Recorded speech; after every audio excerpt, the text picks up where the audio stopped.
Kaip tarybos pirmininkui nuo pat pradžių kolegija yra holistinio požiūrio objektas, nes vienaip arba kitaip visi sprendimai ar klausimai, kuriuos mes diskutuojame tarybos posėdžiuose, turi įtakos visiems kolegijos bendruomenės nariams. Tai negali tiesiog vertinti vienokį ar kitokį argumentą vienapusiškai.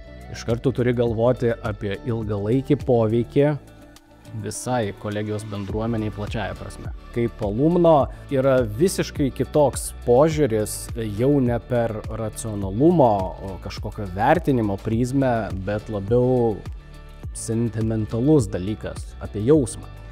Nes nuo pat studijų pabaigos aš nebuvau nutraukęs ryšių su ekonomikos fakultetu.